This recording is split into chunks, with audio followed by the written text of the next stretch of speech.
हम लोग बात करेंगे ह्यूमन एक्सक्रीटरी सिस्टम का डायग्राम का। इस पे नाम आपको बताना रहेगा।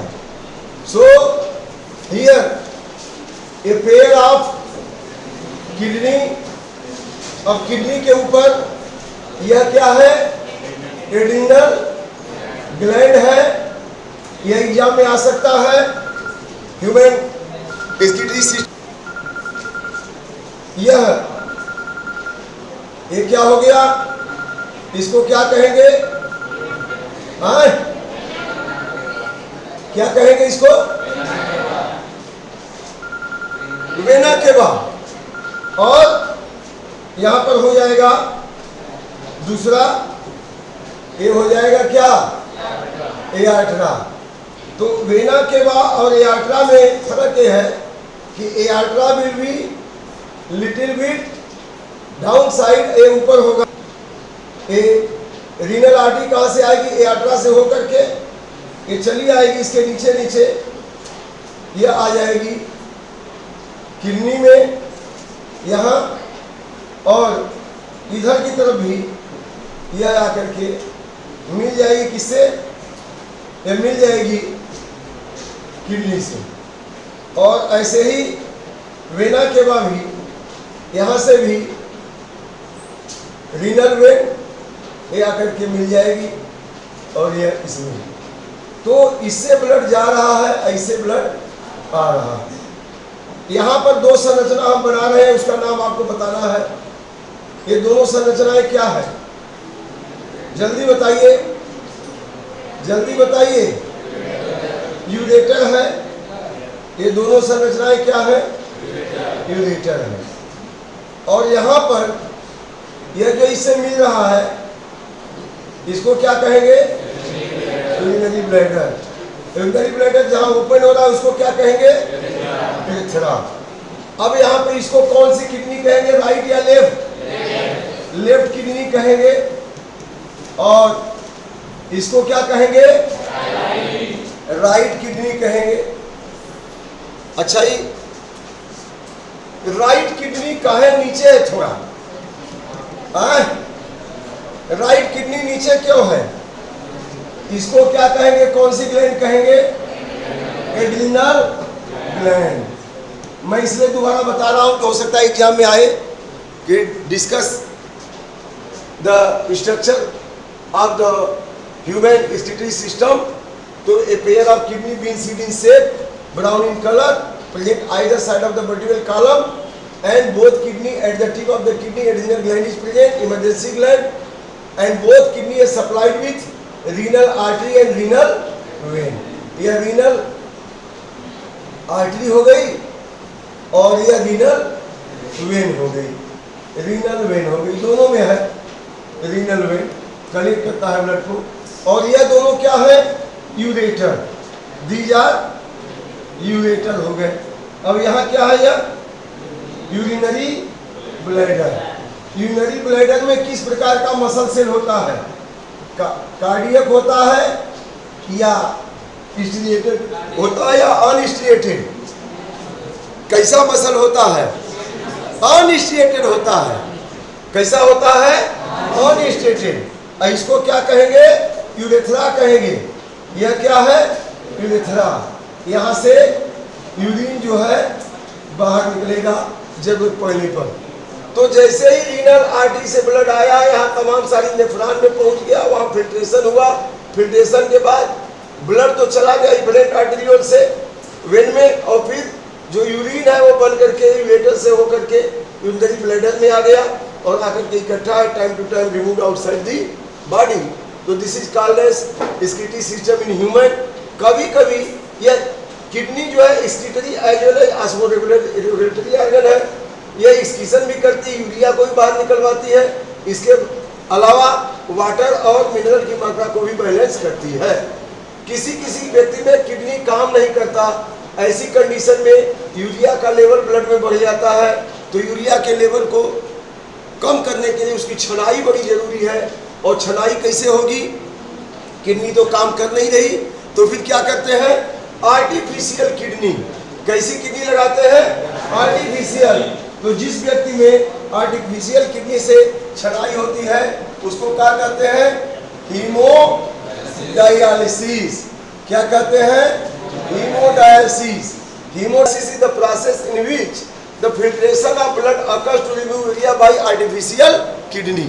बनावटी किडनी के द्वारा, आर्टिफिशियल किडनी के द्वारा यूरिया की छनाई करना ब्लड से हम क्या कहते हैं?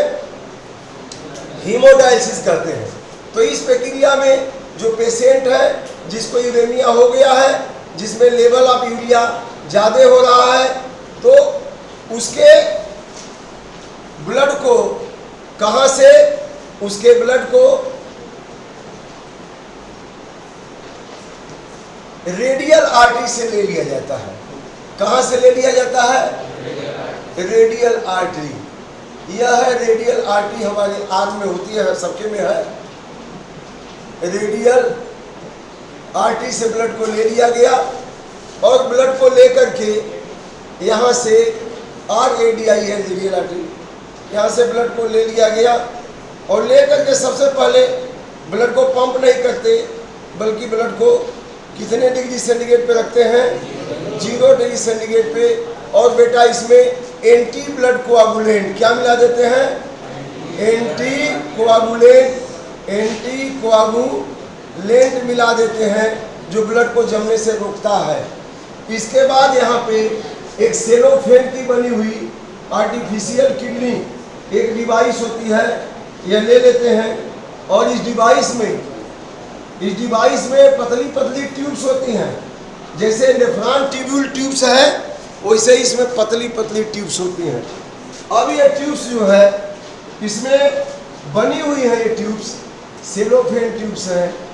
ये सेलोफेन ट्यूब्स हैं, पोरस होती हैं, लेकिन इतना माइन्यूट पोर होता है कि उससे यूरिया छन सके। उससे क्या छन सके?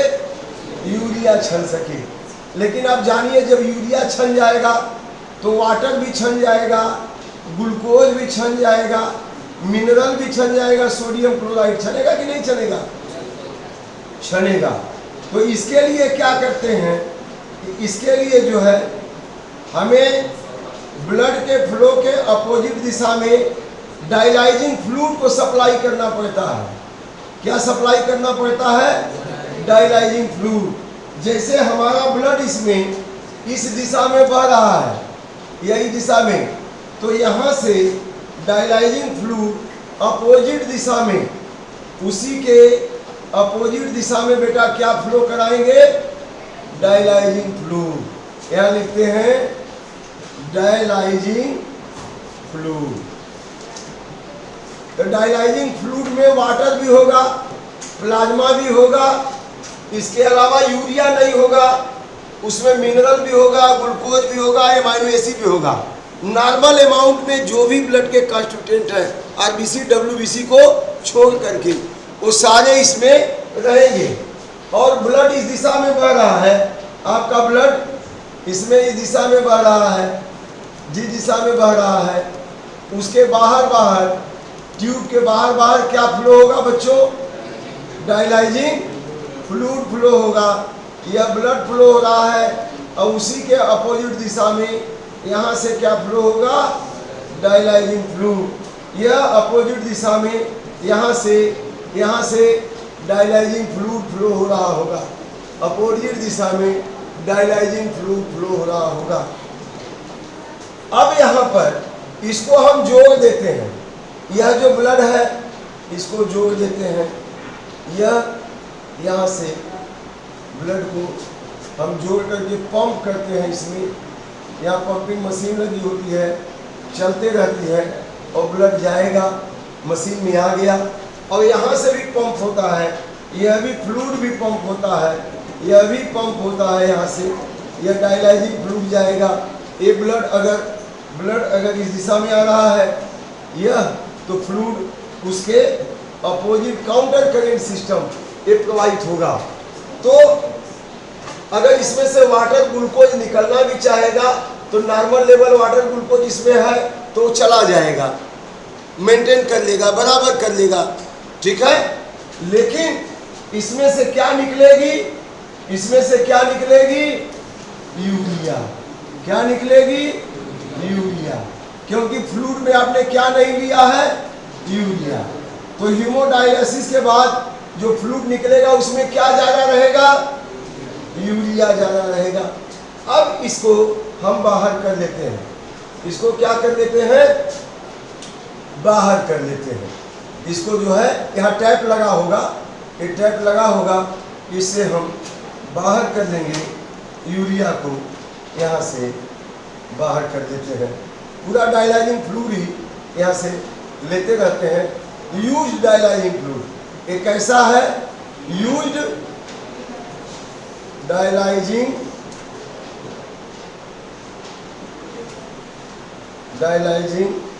Fluid contain what? Contain urea. और यहाँ से ब्लड जो लेंगे आप, यहाँ से जो ब्लड ले रहे हैं,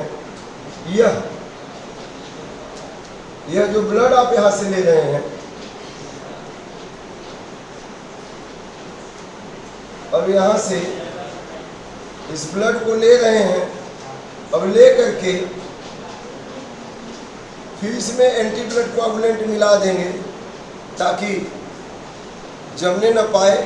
और यहाँ पे ब्लड को कितने डिग्री सेंटीग्रेड पे रखे थे? 0 पे रखे थे अभी, ताकि कोई रिएक्शन न हो। और यहाँ पे अब किस रेट पे रखेंगे? किस टेम्परेचर पे रखेंगे? 30 बॉडी टेम्परेचर पे रखेंगे। यहाँ पे ब्लड को 37 डिग्री से बॉडी टेम्परेचर। और यहाँ से फिर क्या करेंगे आप? इसको यहाँ से पंप कर देंगे। पंप करके कहाँ ले जाएंगे? रेडियल वेन में। रेडियल वेन में। अब इसको रेडियल वेन में हम इसको जोड़ देंगे, रेडियल वेन में जोड़ देंगे। यह रेडियल वेन।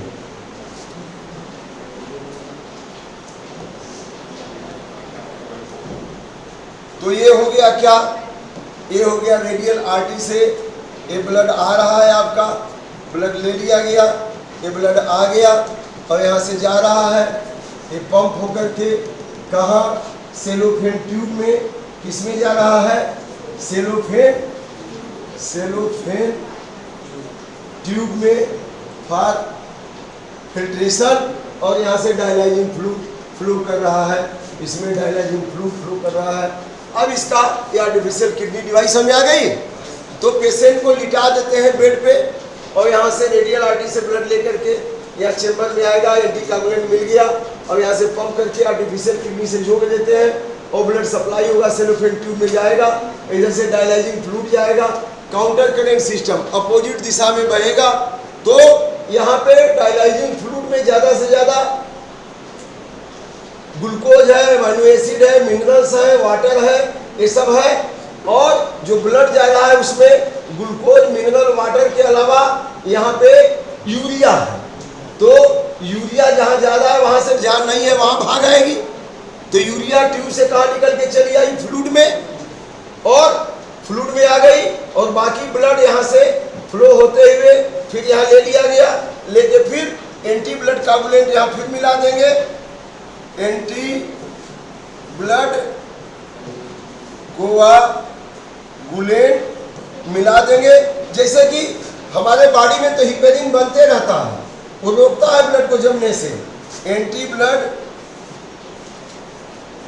कोआगुलेंट मिला देंगे। अब यहाँ से फिर ये ब्लड जो है चला आएगा बेटा, कहाँ चला आएगा? फिर यहाँ से पंप करके रेडियल वेन में और यहाँ से फिर जाएगा वेना केवा। वेना केवा से right atrium, right ventricle, pump करके लंग्स में प्यूरिफिकेशन, फिर लेफ्ट एट्रियम में आएगा पल्मोनरी वेन से, फिर लेफ्ट वेंट्रिकल में जाएगा, फिर पंप करके पूरे बॉडी में। तो इस तरह से 4-5 घंटे ब्लड की पूरी छनाई होती है और यूरिया का मात्रा कम हो जाता है। फिर यहाँ से डिस्कनेक्ट कर दिया जाता है। पेशेंट आराम से टहलते हुए चला जाएगा, अपना कोई दिक्कत नहीं है। और फिर कुछ दिन के बाद फिर आकर के छनवा लेगा।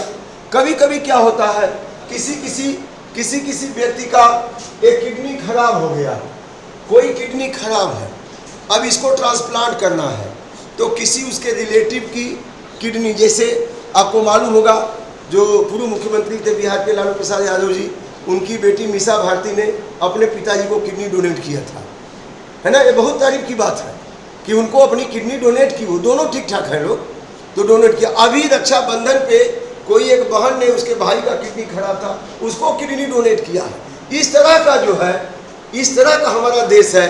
कहाँ मतलब कितना बड़ा त्याग। हालांकि ऐसी ज़रूरत ना पड़े, सब लोग हेल्दी रहे, गार्ड से, ईश्वर से, अल्लाह से मनाना चाहिए, लेकिन कभी कभी ज़रूरत पड़ गई तो ऐसे ऐसे दान भी रहे दुनिया में जो कर रहे हैं, तो मानवता के नाते चलिए। तो यहाँ पे किडनी किसी की खराब हो गई और लेवल ऑफ यूरिया क्या हो गया, बढ़ने लगा, ब्लड में छनाई नहीं हो रही है और बार बार जाना पड़ता है फिल्ट्रेशन के लिए, किडनी एकदम सपोर्ट ही नहीं कर रही है, तो कितना हेमोडायलिसिस कराएंगे। तो अब एक ही उपाय है,